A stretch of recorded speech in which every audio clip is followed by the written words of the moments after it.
आज मैं राज्यसभा सांसद राघव चड्ढा जी से कुछ सवाल पूछना चाहता हूँ। राघव जी, आप बीजेपी से इतना डरते क्यों? आप बीजेपी से सवाल उठाने से डरते क्यों हैं? आप मोदी जी से सवाल उठाने से डरते क्यों हैं? ये आम आदमी पार्टी के आतिशी मार्लेना के हिसाब से मोदी सरकार से राघव चड्ढा डरते हैं, बीजेपी से राघव चड्ढा डरते हैं।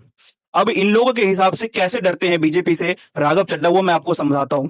राघव चड्ढा इसलिए डरते हैं कि वो हमेशा बीजेपी को या फिर मोदी सरकार को नहीं कोसते हैं। वो जो भी चीजें हो रही है ना, उसका ठिकरा वो हमेशा से मोदी मोदी मोदी नहीं करते हैं कि इसका वजह मोदी है, इसका वजह मोदी है, आज मुझे पोटी नहीं आई उसकी भी वजह मोदी है, मेरे घर में खाना नहीं बना उसकी भी वजह मोदी है। राघव चड्ढा ये नहीं करता है। राघव चड्ढा जेन्युइन क्वेश्चन लेके पार्लियामेंट में जाता है। वो बाकायदा कोई भी पार्लियामेंट सेशन स्टार्ट होने से पहले एक पोस्ट जारी करता है, एक वीडियो जारी करता है, और उसमें राघव चड्ढा ये कहते हुए नजर आता है कि आप लोग हमें सुझाव दो कि आप लोगों के पास क्या प्रॉब्लम है, वो बातें हम सरकार के पास रखेंगे, वो चीजें हम पार्लियामेंट में सत्ता के सामने रखेंगे।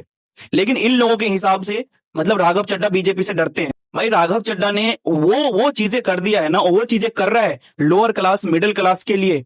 टैक्स पे बातें, मतलब जो लोअर क्लास होते हैं उसके बैंक में अगर बैलेंस नहीं है तो फिर पेनल्टी लग जाती है, उस पे बातें, कई सारे मुद्दे हैं जो लोअर क्लास जो मिडिल क्लास के हैं वो लेके जाता है सांसद में।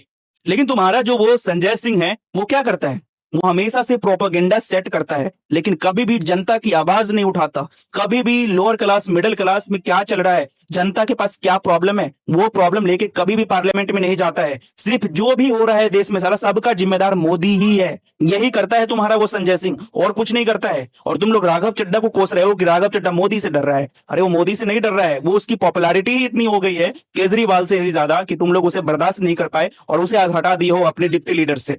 सच्चाई यही है।